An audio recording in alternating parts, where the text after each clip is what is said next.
Hi, I'm Zach, and I would like to formally state I do not like The Invisible Man.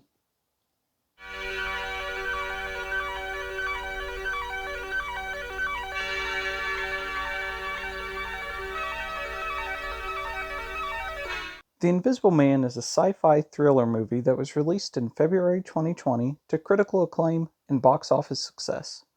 Personally, though, the trailer for the movie never hooked me. I thought at the time it looked like an okay concept that was probably about as good as any other horror movie people go to see nowadays.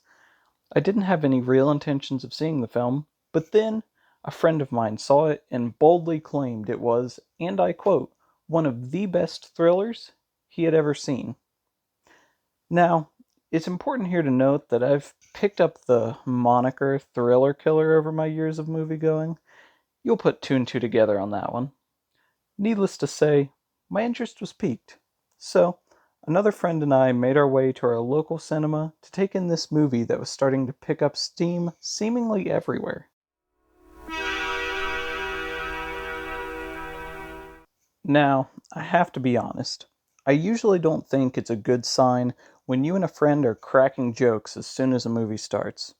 The cinema darkens. The sound of waves bashing the side of an embankment comes into earshot, and as soon as the title card appears, my friend nudges me and whispers, Bro, did you see that?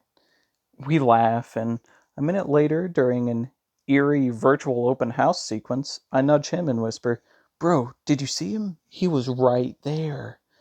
We had our fun for the first 5 minutes of the film with did you see questions poking fun at the movie's very premise, but then we settled in for what began to look like a promising ride.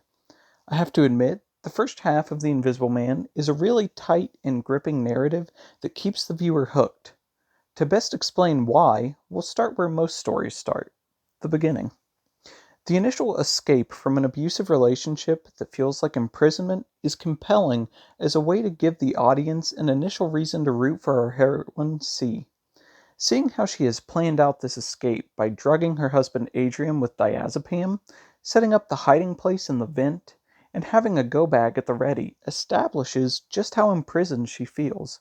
Then, as she escapes, the freeing of her dog is representative of her own impending freedom.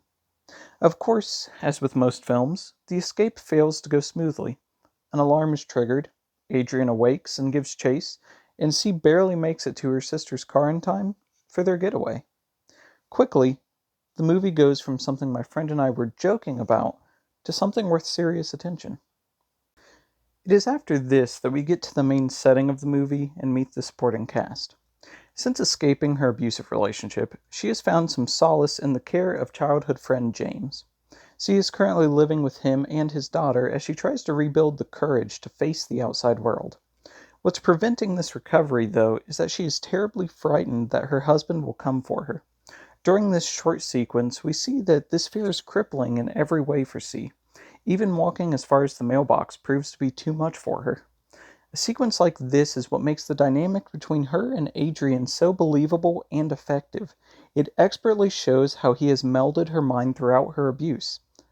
Everything changes, though, when C receives a notice that Adrian has passed away from an apparent suicide and named her in his will.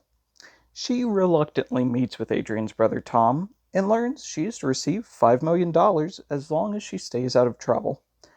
After this, things start to change for C. She becomes happier, begins to truly rebuild all that lost courage, and builds a true friendship with James and his daughter Sydney. She even goes as far as to commit money to a college fund for Sydney so that she can get into her dream college. This establishes the antithesis of what C can be without Adrian to what she was when he was alive. And as a viewer, you enjoy seeing her pick up the pieces even though you know things won't last. It is here that things start to fall apart again for C. And likewise, here where I feel like I have the most respect for this movie.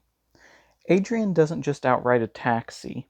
He instead uses his invisible state to cruelly torment her. It's a constant buildup of things, his actions against her becoming more and more drastic the more she believes he's there.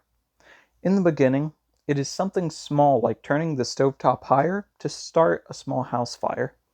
Then we get the nighttime sequence, where C wakes up to find the blankets pulled off of her. When she tries to retrieve them, it's as if someone is standing on them, which eventually leads to her calling for James and nothing being found. These tiny moments early on work wonders to build up this idea that she might be broken from her abuse, and that she's going crazy with unwarranted paranoia that Adrian is still alive.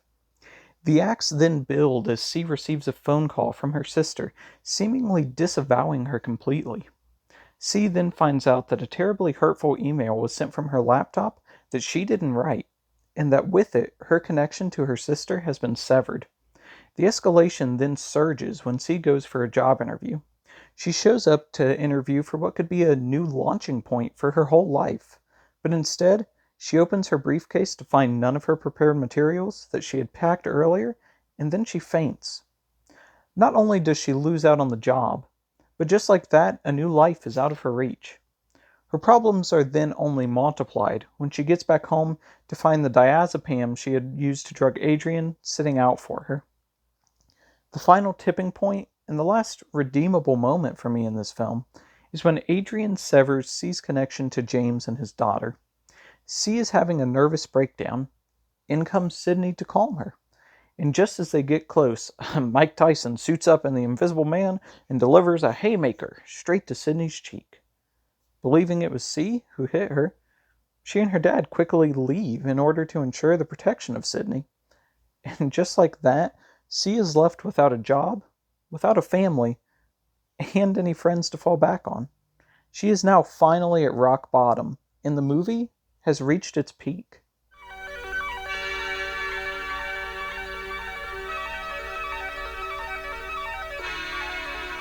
Now, before I get into the second half, I want to perform a mind reading trick for you. Give me a second here to take my Professor X pose. Okay, I sense that at some point in this next part, fans of this film will claim that I didn't suspend enough belief for a sci-fi thriller film. It is on that point that I would like to not only say that you are wrong, but you have a fundamental misunderstanding of this movie. A movie can't seemingly pride itself so much on trying to give a far-fetched concept a realistic base, and then turn its head from that whenever it feels like it. Either your movie is based in a sense of reality, or it embraces the far-fetched nature of what it is presenting.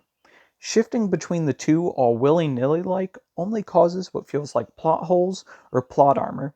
With that, let's talk specifics of the second half. C is alone now, fundamentally broken and possibly crazy. She sits in a room she has covered with powder in order to see footsteps of her invisible menace. Then, a phone rings. Looks like it's time for C to enter the attic to find whatever is awaiting her. She sets up a ladder and cautiously goes up into the attic. There, in the back of this dark attic, she finds her lost materials from the interview, a knife from the kitchen, and Adrian's phone. Rightfully unsettling, well shot, and effective. She then takes this chance to take the knife as a source of protection. Sound logic, I like it. Then she makes her way back to the entrance, and with every second of her crawling back, I feel my respect for the movie dissipate as I know what's coming next. The attic entrance, a paint bucket, an uneasy feeling, and boom! A proper jump scare as paint splashes onto the Invisible Man, finally confirming C's fears. He falls, the ladder topples, and now she is stuck in the attic with a tormenting stalker who only she believes exists in the house. So, with all that in mind, let's take a quick poll to see what the next smartest move is for our established paranoid, wary, and intelligent protagonist. Is it A, stay up in the attic where you know you're safe because you have a weapon and evidence that someone is in the house from finding Adrian's phone? Or you might like B, jump down, knife in hand, ready to fight like hell and escape. Or, now, C, that might be the one for you. Drop the knife down first. Let me repeat that. Drop the knife down first. Then, slowly crawl to the edge and drop down. Then, look for Adrian and follow the paint trail. For those of you who picked C, you must have a writer's mind, because that's the correct answer. This idea that the smartest approach is to drop your only weapon first, giving Adrian a chance to grab it and threaten you with it, is easily one of the dumbest character choices I've ever seen in a movie. I can move past it though. It's a thriller, so you have to have moments where there is some nail-biting tension. This should be good though. He's covered in paint now, and she is following the trail. Oh wait, is that running water I hear? I wonder if the trail will lead to the shower where he's able to cover his whole body in water and slowly get fresh paint off. That would be pretty smart. Oh, nope, it's the kitchen sink. In 30 seconds, he has somehow washed all the paint off of the entire suit, rendering it perfectly invisible again, only using a kitchen sink. Let that sink in, huh? The problem with this whole sequence is the jumps in logic the writers decide to take in order to perpetuate the invisibility factor. He was doused from head to midsection in bright white paint. This should not be a simple fix. I can believe the cameras that make the suit work are waterproof. Those kinds of cameras exist. What I can't make the jump to believing is that using a kitchen sink, he's able to wash off the entirety of the suit so perfectly that not even a single smudge remains to give him away. I mean, come on. There's no way he could fit more than his head properly under the water to rinse it off. And then, coming right behind him is C, looking to end all of this. I guess I'll move past it, though. I have to, for the sake of this movie that's been so promising up until now. 2 logical errors in a row can't be a sign of what's to come. Can it?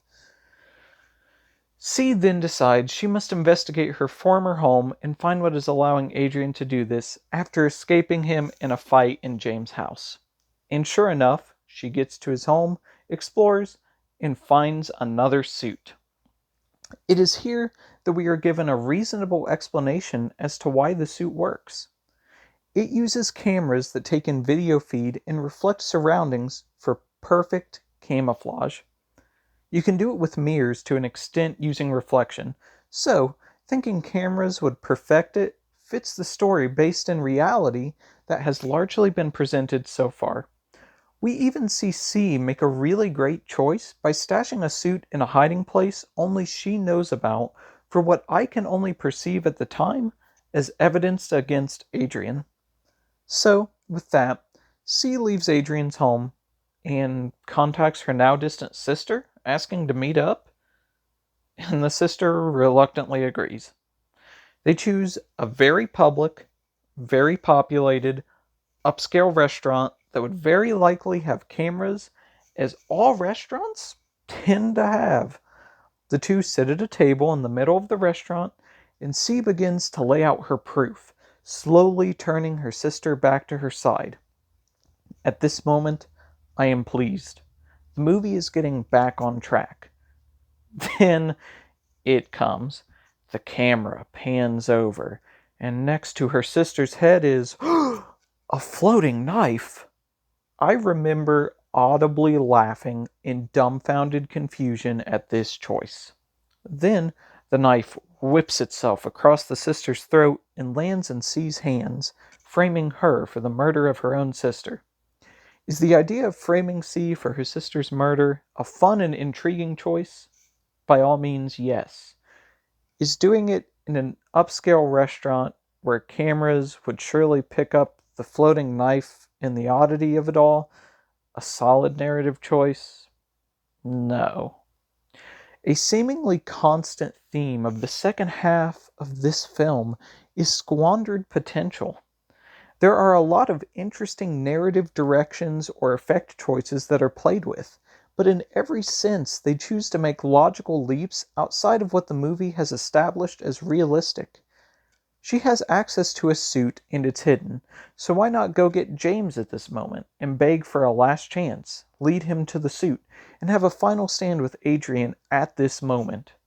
No, instead, take time to rekindle this relationship and allow the writers to add in a shocking death that in hindsight would lead to questions rather than direct incarceration in a mental facility. So, with her being sentenced to a mental facility, a lot of the institutionalized storyline plays out about as expected. Adrian's brother Tom is actually working with Adrian, and Adrian did in fact get his way because C is pregnant with his child, even though she thought she'd been taking birth control. Wow! Shocker, guys! I mean, truly, handshakes all around. You got me with that one. See, it fits with what the narrative is going for with her total loss of control and connection. But it feels forced and it leaves a bad taste in my mouth as the viewer. They could have spent the whole movie just building on the torments and her devolving into a seemingly insane woman, and then finished with her finally revealing she is right with a last stand after finding the second suit. Instead, we get the asylum sequence. Though, I should say, the way it works is something to be appreciated. She knows she's being watched constantly, but when she gets a chance to steal a sharp object, she takes it. Then, knowing she is pregnant and won't be allowed the escape of death, she fakes a suicide attempt in order to pull her stalker out of the shadows. She gets in the shower, plunges into her wrist with the pin, and when the invisible man makes his move, she wails on him, stabbing him repeatedly. It is shown that her doing this has caused the suit to start glitching in and out of invisibility. He kicks her off of him into the bed in the room, alerting a guard who comes in to check the source of the ruckus. Now, the whole glitching mechanic will certainly allow for a more complex game of cat and mouse, and that presents itself immediately as the guard turns around and witnesses the invisible man becoming a lot more visible. Sadly, the rest of what happens is predictable and infuriating. C escapes the room and runs through the hallways, telling each guard she comes to that her attacker is invisible, and they tell her to either get down or go back to her room. And each time, the suit flickers just as he reaches the guards in order to up the scare factor. Doing it once or twice is fine, but not experimenting with the different glitch times and reactions is a waste. I mean, every time a guard dies, another one runs up and looks at C as if she did it. And then, just too late, the guard realizes the invisible man has flickered right next to him. They're terrified, and he kills them. Sure enough, it takes the power of our protagonist to pick up a gun and go after her attacker for the playing field to change. They make it outside into a downpour, making the glitches more pronounced and even his invisible state more visible. And here we get an actual conversation. Adrian is going to kill those she loves, not her, as a punishment for bad behavior. Then the invisible man breaks into a truck and races off after James and his daughter Sydney. Let it be known that as he drives off, the director makes a point to show that the suit is still broken and glitching. James receives a frantic call from C telling him to rush home, that his daughter's in danger. So, as the good father he is, he rushes home and finds an abandoned truck in his driveway. He rushes in to save his daughter, and then, bam! He is on the floor from another Mike Tyson haymaker punch from the Invisible Man. Speaking of our villain, his suit is somehow perfect again. Plenty of broken cameras, no scene or context to explain what changed. Plot armor suddenly just said it was working perfectly again. This means James gets beat to high hell until C rushes in to the rescue with a gun. Now, with the help of an admittedly clever fire extinguisher trick, the heroes are able to see the Invisible Man and shoot him dead in his tracks. Now they can unmask him, and C can be exonerated, for there really was an Invisible Man stalking her this whole time. Let it be known, this is where this movie should end. They should unmask the villain, see Adrian, forgive C, and roll credits. I would be content with my experience then. An engaging first half, followed by a frustrating second half that brings the movie down to an average rank. But wait! What about the question of the second suit? That's essential, right? What about the brother? Will he get his just desserts? Well, moviegoers, don't you worry. This movie has sensed your impending questions, and will do what it must come hell or high water. So, instead of unmasking Adrian, it's revealed that at this moment the Invisible Man was Tom. I know, stunned gasps, heart stopping adrenaline from this wild ride. It's crazy stuff. Then it's revealed that Adrian was planning for this the whole time. He had made it look like he was kidnapped and his suicide faked in order to further manipulate and ruin C's life. Now, I would ask how Adrian knew all of this would play out exactly as follows, but leaps in logic and plot armor have become the writer's first choice for every decision. The movie then instead concludes with C deciding to accept an invitation by Adrian to dinner. The viewers finally see him in person and are greeted with a persona that makes him seem understanding and empathetic, but not without the underlying sense of coercion going on. Sensing this, C takes the step to answer everyone's questions. She dons the hidden suit and kills Adrian for the atrocities committed against her. This time, with the writers being wary of making sure the camera in the room doesn't catch what's going on. So we can be wary of a camera for this character death, but for the big shocker in the upscale restaurant, we're just going to throw out the idea of cameras being important and being a thing in the real world? I digress.